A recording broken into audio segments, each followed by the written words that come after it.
Olá, amigo internauta, mais uma vez estamos aqui para mais um programa Cristo Consolador, produzido pela editora Chico Xavier. Você pode acessar o site da editora www.editorachicoxavier.com.br. Hoje nós vamos falar sobre um tema que está sendo bastante comentado na nossa comunidade aqui no Brasil, em razão do acidente, infelizmente um acidente trágico que deu em uma boate na cidade de Santa Maria, no Rio Grande do Sul. O país todo está refletindo o porquê que tantos jovens acabam desencarnando ao mesmo tempo e quais as razões. E obviamente que a doutrina espírita ela nos coloca que tudo isso tem um objetivo maior, tudo tem que ter uma razão de ser. Então nós vamos procurar refletir o que poderia acontecer, quais seriam as razões que podem ter ensejado essa desencarnação coletiva naquela cidade. Nós sabemos que todos somos espíritos eternos, fomos criados por Deus, simples e ignorantes, e encetamos uma caminhada nas mais diversas reencarnações rumo à nossa evolução. Obviamente, aprendemos muito, crescemos, exercitando diversas profissões, nos relacionando com familiares em torno de várias e várias reencarnações, vamos aprendendo, vamos crescendo. Mas também é inevitável que nessas reencarnações nós vamos adquirindo débitos. Vamos adquirindo débitos por erros, por ter prejudicado alguém, por ter ofendido o outro, por ter sido omisso em determinadas situações da vida. São débitos que nós teremos que resgatar perante a lei divina. Por isso, para cada nova reencarnação que nós aportamos no planeta, a gente não cai simplesmente de paraquedas em determinado local e para ali começar a vivenciar uma nova experiência assim do nada. Na realidade, cada nova reencarnação ela é fruto de um estudo no mundo espiritual, é fruto de uma programação da qual participou o próprio espírito reencarnante, a própria pessoa, analisando os equívocos do passado, também os acertos, as experiências bem vividas no passado, para traçar pelo menos os pontos principais de uma nova reencarnação que possa lhe promover o resgate daqueles débitos por ele adquiridos nas reencarnações anteriores. Então é nesta busca de evolução que nós vamos fazendo desta forma, buscando vivenciar sempre a cada novo dia melhor do que no dia anterior e a cada nova reencarnação melhor do que na reencarnação anterior. E assim nós vamos promovendo a nossa evolução enquanto indivíduo e a cada indivíduo evoluindo nós vamos promovendo a nossa evolução social enquanto planeta, enquanto uma comunidade pequena em determinada cidade. Nós vamos em busca dessa evolução de todos nós. Considerando esse programa de vida, Emmanuel, no livro Consolador, a partir da questão 146, ele analisa os tipos de desencarnação e nos esclarece que são apenas dois tipos. Ou a desencarnação se dá no momento programado, de acordo com a necessidade do espírito que reencarnou no planeta para ter uma nova vivência, ou a desencarnação se dá por suicídio, ou seja, provocada pela própria pessoa. O suicídio pode ser direto, pode ser indireto, é uma questão que não nos cabe neste momento analisar, já inclusive analisamos em um outro vídeo sobre a desencarnação propriamente dita.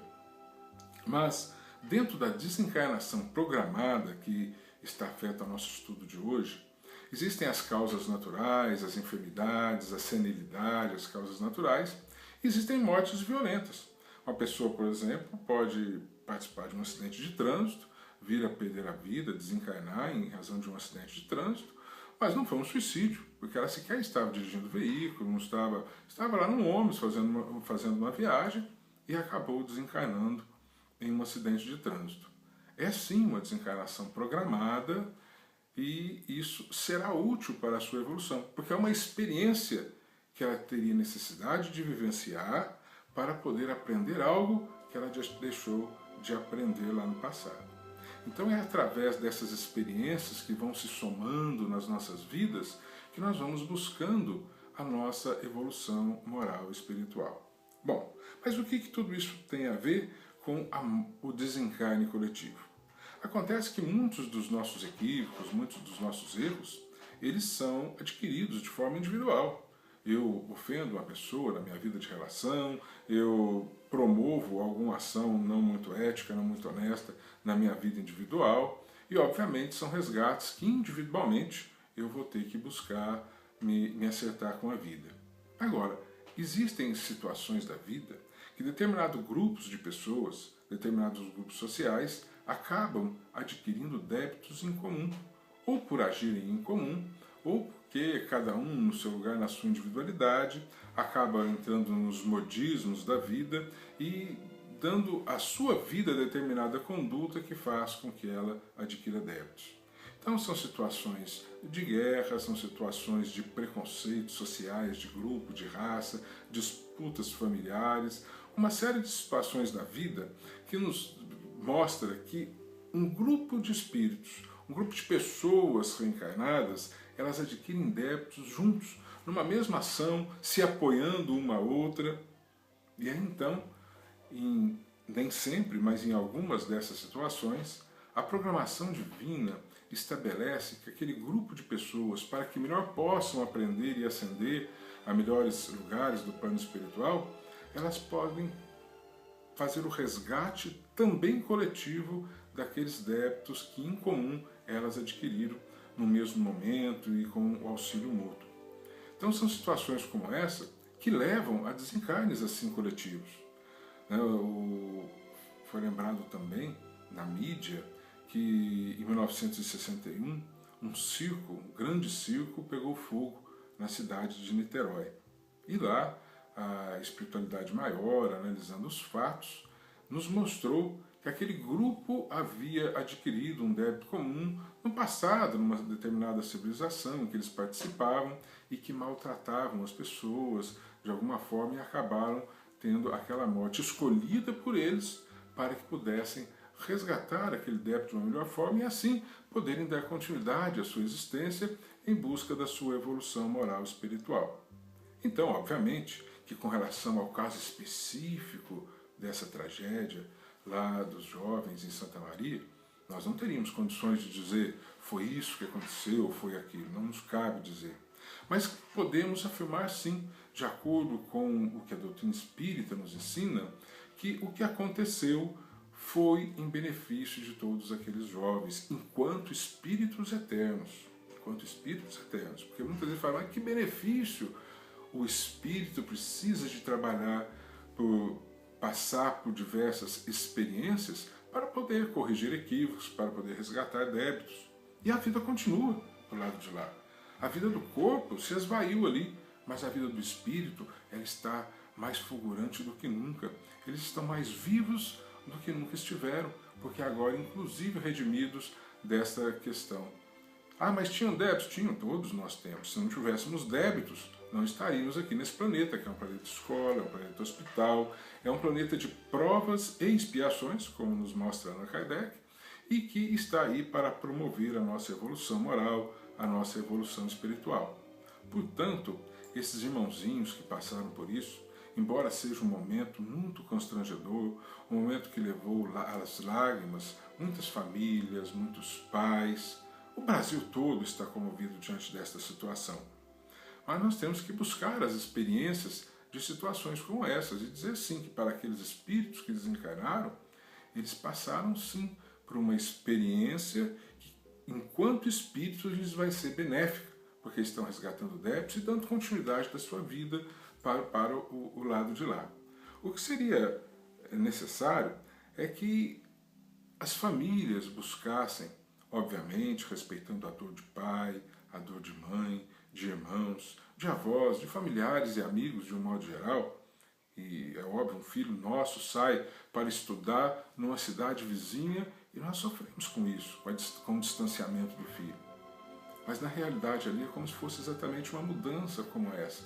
A morte é apenas um momento biológico em que o espírito desveste o corpo de carne e continua a sua vida exuberante do lado de lá, tornando-se a mesma pessoa que estava aqui, apenas sem o corpo de carne, com a mesma individualidade, com as mesmas questões, com a mesma ansiedade de aprender, de crescer, de trabalhar.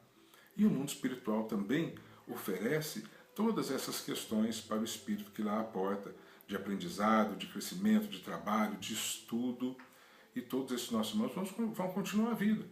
Ah, mas e os pais? Os pais terão um dia que vão reencontrar seus filhos, porque ninguém está aqui para semente. Todos nós haveremos de desencarnar um dia e este será o dia de um grande encontro. Assim como aquele filho que vai morar num país distante, fica lá às vezes anos, e o momento do encontro acaba sendo sempre um momento de grande alegria. Esse momento chegará também para todos esses jovens, para todos os seus familiares.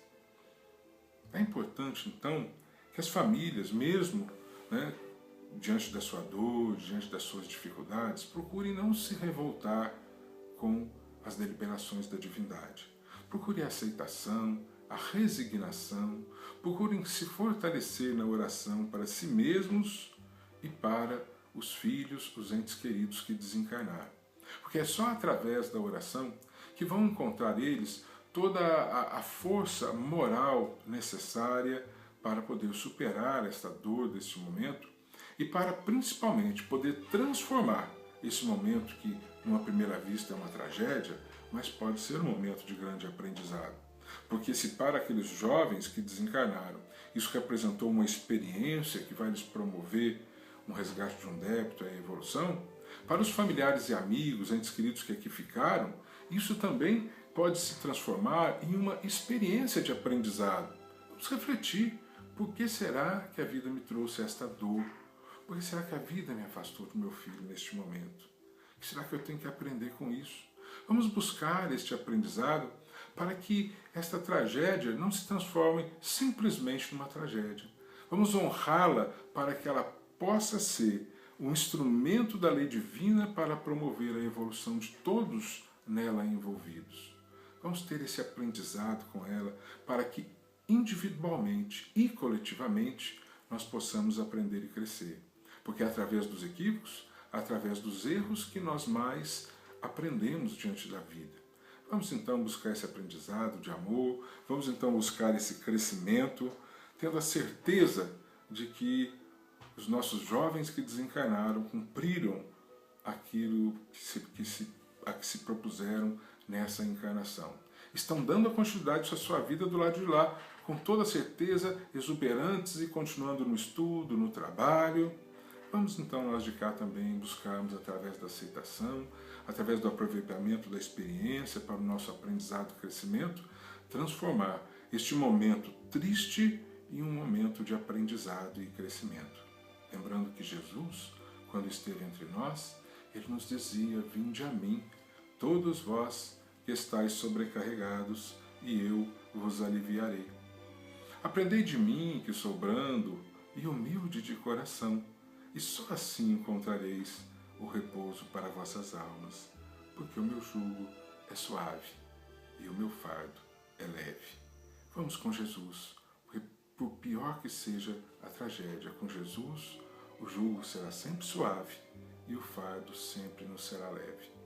Eu agradeço muito a sua atenção, querido amigo internauta. Acesse também os nossos demais vídeos no nosso canal. Acesse pela Editora Chico Xavier, www.editorachicoxavier.com.br, ou então no nosso canal no YouTube, o nosso canal Marcos Alberto 11, tudo minúsculo, tudo junto, e o 11 em numeral no final. Até o próximo vídeo. Muito obrigado pela sua atenção.